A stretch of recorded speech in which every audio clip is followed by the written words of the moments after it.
गुरुमुखों, संत महापुरुषों का ये कथन है कि किलिविक सबे उतरनी नित नित गुण गाऊं, कोटि कलेसा उपजही नानक बिसरे नाऊं।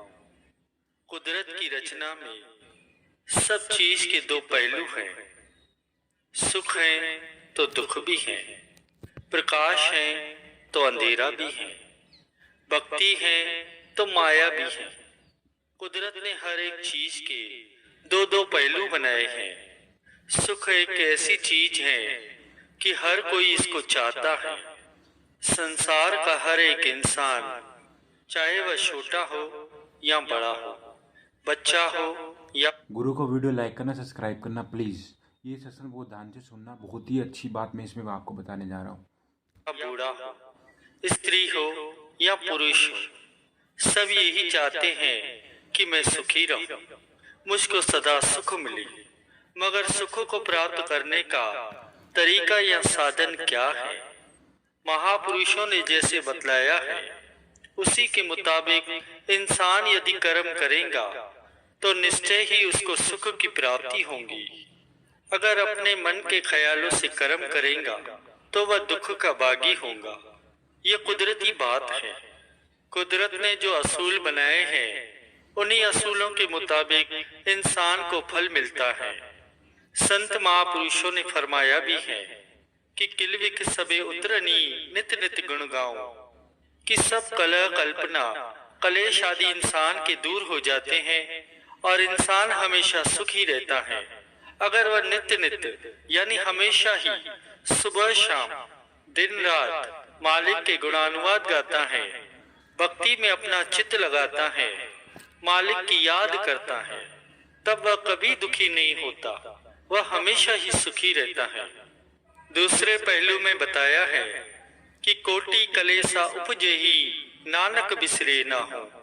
महापुरुषों ने यह सोच सोच के बतलाया है कि उसको करोड़ों ही दुख कलेश लग जाते हैं, चिंताएं लग जाती हैं, जो मालिक की याद से भूलता है।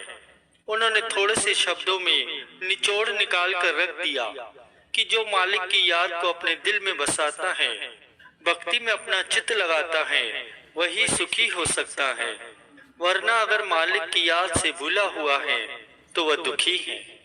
अब आप ही अंदाजा लगाइए कि सुख के तलबगार तो बहुत हैं, मगर जिन कर्मों से सुखों की प्राप्ति होती है उन कर्मों को करने वाले संसार में कितने हैं।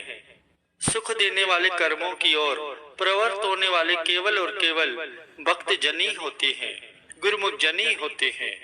महापुरुषों ने तो जगह जगह अपनी अपनी वाणियों में ये बता भी दिया है कि कौन सुखी है और कौन दुखी है। कबीर सब जग दुख भरा, सुखिया नहीं संसार, सुखिया केवल भक्त जन जाके नाम आधार। परम संत श्री कबीर साहब जी ने एक ही दोहे में बता दिया कि सारा संसार ही दुखी है। क्यों दुखी है? वह मालिक के नाम से भूला हुआ है। सुखिया केवल और केवल वे भक्त जन हैं, वे प्रेमी जन हैं जिनको मालिक के नाम का ओट आसरा है, मालिक के नाम का आधार है, और जो हर वक्त मालिक के नाम को याद रखते हैं, मालिक की याद में लगे रहते हैं।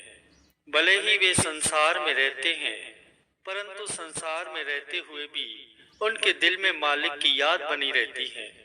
जैसे आप गुरुमुखों को भी दरबार की तरफ से नाम की बख्शीश हुई है। ये दात ऐसी है कि इंसान श्वास अंदर लेवे तब भी नाम की याद, और श्वास बाहर लेवे तब भी नाम की याद। तभी तो महापुरुषों ने फरमाया भी है कि श्वास श्वास में नाम जप, वृद्धा श्वास मत खोए। ये ऐसा लंबा चौड़ा मंत्र तो नहीं है जो मालिक को याद करने में मुश्किल आए। इंसान श्वास श्वास में नाम जप सकता है। वह सबसे उत्तम और श्रेष्ठ तरीका महापुरुषों ने अपने गुरुमुखों को बख्शीश किया है। इसीलिए गुरुमुख जन जहां भी रहे, जिस तरह भी रहे, नाम की याद अपने दिल में बसाए रखे। भले ही संसार में रहे, हाथ पांव से काम करे, मगर मालिक की याद को न भूले। जग में रहो अलग रहो, जोग जुगती की रीत, दुल्हन हृदय नाम स्यों लगी रहे दृढ़ प्रीत। संसार में रहो मगर अलग रहो। कैसे अलग रहो? यदि आपकी प्रीति, आपका चित्त नाम में लगा रहेगा तो आप संसार से बिल्कुल ही अलग रहेंगे।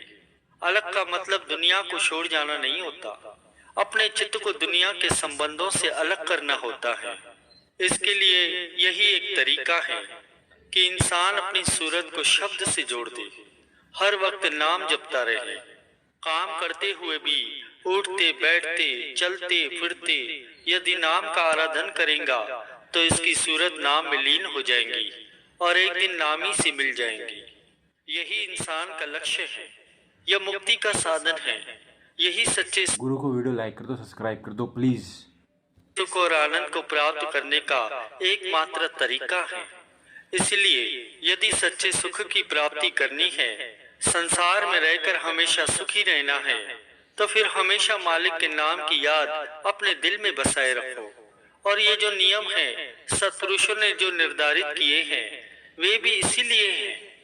अगर आप सत्संग में हैं तो भी मालिक की याद आती है, अगर श्री आरती पूजा है तो उसमें भी मालिक की याद आती है, निष्काम सेवा है तो भी उसकी याद आती है। इसलिए श्री आरती पूजा, निष्काम सेवा, सत्संग, सिमरन, ध्यान करते हुए अपने जीवन को सुखरूप बनाना है और ये जीवन भी हमेशा हमेशा के लिए सुखरूप बने और आगे परलोक भी सुहेला बन जाए।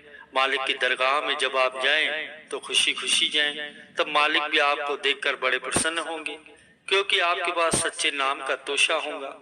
इस तरह जो गुरमुख नाम जपता है, भक्ति में अपना चित्त लगाता है तो उसके दोनों लोग समझ जाते हैं, जीवन का कल्याण हो जाता है और महापुरुषों के हो। संत महापुरुष अपनी मौज में आकर कई प्रकार की ऐसी लीलाएं करते हैं जिनका रहस्य जानना सामान्य बुद्धि से परे की बात होती है। एक बार ऐसे ही हमारे प्रातः स्मरणीय जगत वंदनीय श्री परमहंस दयाल जी महाराज जी टेरी में सत्संग उपदेश कर रहे थे कि तभी अचानक उनके दिल में ये ख्याल आया कि देखें तो सही कि यहाँ इतने प्रेमी गुरुमुख जन एकत्रित हुए हैं, इनके दिल में किस प्रकार की भक्ति और प्रेम है। सत्संग किया। सत्संग के उपरांत सद्गुरुदेव महाराज जी ने प्रत्येक सत्संगी गुरुमुख प्रेमी से ये वचन फरमाए कि आप जो कुछ चाहते हो वो मांगो। इस प्रकार एक एक से पूछा, अच्छा आप क्या चाहते हो? तब किसी ने समाधि लगाने के विषय में विनय की, किसी ने शब्द सुनने की इच्छा प्रकट की। इस प्रकार क्रम से सबने अपनी अपनी इच्छा व्यक्त की। श्री परमहंस दयाल जी भी उसी अनुरूप युक्ति भी बतलाते जा रहे थे। अंत में जब सबसे पूछ चुके तो एक कोने में एक व्यक्ति दुबका हुआ बैठा था। उस पर श्री गुरु महाराज जी की कृपा दृष्टि हुई। श्री गुरु महाराज जी ने उस ओर संकेत करके कहा कि कहो साहेब, आप क्या चाहते हो? तब उसने फारसी की ये रुबाबी पढ़ी, न जाहो जलाल किब्रिया में ख्वाइम, न दर्द तुरा है च दवा में खाइम, हर कस जोरे तू मतलब एक ख्वाइम, माँ खस्ता दिलो अज तू तुरा में खाइम। प्रेमी ने विनय की कि हे मेरे इष्ट देव, मैं आपसे बड़ाई या मान अथवा ऐश्वर्यों के सामान नहीं चाहता। मैं तो आपसे अपने दर्द के लिए कोई औषधि भी नहीं मांगता कि मेरे दुख दर्द का इलाज करो, मेरे दुखों को दूर करो। दुनिया का प्रत्येक प्राणी आपसे अपनी व्यवस्था प्रकट कर अपना स्वार्थ सिद्ध करना चाहता है, लेकिन हे मेरे प्यारे, ये दास तो आपसे केवल आपको ही मांगता है, किसी अन्य वस्तु की इच्छा नहीं है हमें। तब श्री गुरु महाराज जी ने मुस्कुराते हुए उस प्रेमी को कृपा भरी दृष्टि से देखा और ये फरमाया कि ठीक है, रूहानियत में सबसे उत्तम और श्रेष्ठ मांग तो यही होती है। सच्चे प्रेमी की यही भावनाएं हुआ करती हैं। जैसे जिसकी भावना हो उसे उसी अनुरूप फल भी मिलता है। इन श्री अमृत वचनों को सुनकर श्री परमहंस दयाल जी की दिव्य ज्योति के दर्शन करते हुए उस प्रेमी ने अपने अंदर एक दिव्य तेज आलोकित होते हुए पाया। इस प्रकार से कृतार्थ होकर मुक्त कंठ से श्री गुरु महाराज जी की महिमा गाने लगा। अर्थात जो सच्चा प्रेमी होता है उसे दुनिया की किसी वस्तु से प्रयोजन नहीं होता, उसे वास्तव में जीवन के वास्तविक गुण रहस्यों का पता चल जाता है। इसलिए वह मालिक से केवल उसी को ही मांगता है, क्योंकि जब मालिक ही अपना बन गया तो उसकी दासियां जो रिद्धियां सिद्धियां हैं स्वयं उसके श्री चरणों में आ जाती हैं। माया मायापति की दासी है। इसके विपरीत यदि माया की इच्छा करो तो ये अपनी नहीं बनती, अंत में धोखा देती है। इसीलिए सच्चा प्रेमी तो वो है जो केवल अपने इष्ट देव मालिक के अतिरिक्त किसी वस्तु की इच्छा नहीं रखता। संत महापुरुष तो दयालु होते हैं, वे अपनी कृपा से सबका दामन भरते हैं। अब ये जिज्ञासु की भक्ति भावना पर निर्भर है, जितना पात्र होगा उतना ही ग्रहण कर सकेगा। अभी आपने जैसे सुना, क्या सुंदर उत्तर दिया उस प्रेमी ने कि आपके सिवाय मुझे कुछ नहीं चाहिए।